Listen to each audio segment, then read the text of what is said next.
Hi guys, what is up? It's Alex here and we're back with iRacing. This is episode 5 and yet again we're at the Charlotte Speedway. I really love this track and definitely like racing around it and definitely want to do some more races around it. And you can see here we are starting in 4th position and the cars all around me have been faster than me in qualifying and practice, so this is going to be a hard race. But here we are to the line and away we go. The race has started, 20 laps of the speedway, and we're just going to make sure we make no mistakes and make sure we keep on the back of the leaders. Now as we're on the outside we can't really turn into turn 1. There's going to be a car down the inside of us right here. Unless we had the space, we had the space. He must have made a mistake.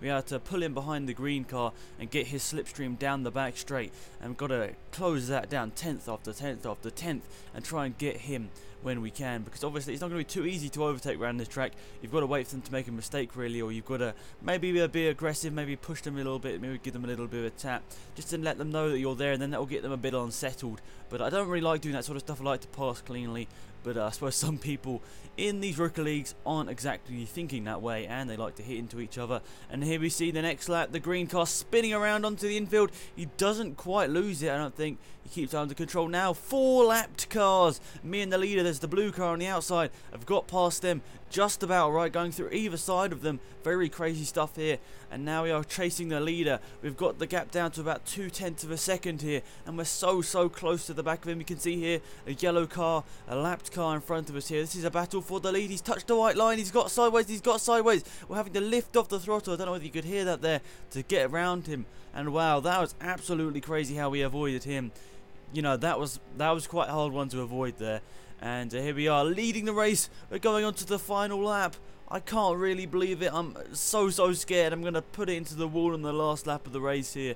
So I'm just going to drive it pretty much slowly, lift off around the turns. Well, you know, you can see here lifting off. Just making sure that I don't put it into the barriers, because at this point I've about a 30-second lead. I'm nearly a lap ahead of the guys that are in front of me. The 2 cars I think you can see in front of you there are the 2 cars are actually behind me on the race. That's 3rd and 2nd on the racetrack.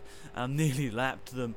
So just pretty much easing off the gas, making sure we don't pile it into a wall round the final corner. And this is my first ever iRacing win. I've got loads of seconds, loads of thirds, loads of fourths, and that was my first win. I was so happy and absolutely amazed. You can see there, I was so happy, nearly blowing the engine up by shifting down too many gears. But let's get on to another race around the Charlotte Raceway. So here we are at the Charlotte Speedway for the second race of the video. And you can see here we are starting in 2nd position now on the outside lane of the front row. I think it was my first ever front row start. I think after I put in some qualifying laps in between these 2 races and actually got some better qualifying time. And you can see the number 13 car, we've actually raced with him before, and indeed the last sort of video, the last race you saw in this video, we were racing with him, and a little bit of contact I think as we went across the line just back there as I was trying to be a bit pushy, but that sort of cost me losing this position to the 17 on the inside. And I think we're running side by side through turn 1, making sure no contact is made. I was about to turn into the corner, then saw he was there, so I turned out the corner. Now down the back straight, getting into the slipstream of number 13. And obviously an unlucky number. Nobody ever wants to be number 13 in this game. Now he's made a little bit of mistake. We're going down the inside. We got the opportunity to take the position from him. We're going below the white line, getting a bit sideways, getting very close, nearly touching him, and just about keeping it out of him and out of the wall and off the grass. It was absolutely crazy how I didn't smash off anyone there. We're going to turn 1, we get the position, and then we are now leading, and now we are following these 2 lapped cars. Now lapped cars in iRacing aren't the greatest, are they? Because they always end up getting into a little bit of trouble. Never really good, because they're always racing themselves for position and they never really think about the leaders coming up behind them. So here we are, they're going side by side around the final corner.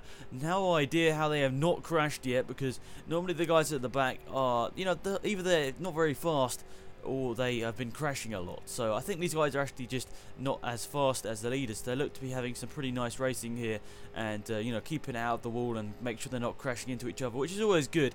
I mean, I started at the back as well, but I've played iRacing a lot, so I've got used to it a lot and quite quickly. But I've still got a huge amount to improve, and I can still gain at least a second around this track, according to the fastest in the world on both of these tracks, this one and the small track, the US Speedway. And you can see here there's a black car going slow on the outside. We're so nearly hitting it, we pretty much just lift off the throttle completely. Then there's a black car in front of us. He's gone into the wall, really hard hit there, and he's spun it around, and I'm going across the grass to avoid him. And those sorts of wrecks are the most scary ones in iRacing because they're very, very hard to avoid. And that was a bit lucky. I had to go across the grass because I didn't know where his car was going to go. When you lose control in these street stocks, you don't really know where the car is going, so I just went across the grass just to make 100% sure that I didn't get involved in a wreck when I only had a couple of laps to go to win this race. And we're actually on the final lap of the race right here, right now, catching up to this lapped blue car, and he's going down to the inside. Is he going to be making a stupid move? He's going up and down the track. He doesn't really know where he's going into the final turns of the track, but he's just keeping it cool and collected, making sure that he doesn't spin it. I don't think he wants to get lapped, so I'm not going to put too much pressure on him. You can see there, he hit the wall, so I wasn't gonna dive it up the inside, and just gave him an extra lap to go around racing. So that is pretty much it, guys. Thank you for watching this episode of iRacing. I enjoyed it, and yeah, see you in the next episode soon. Goodbye.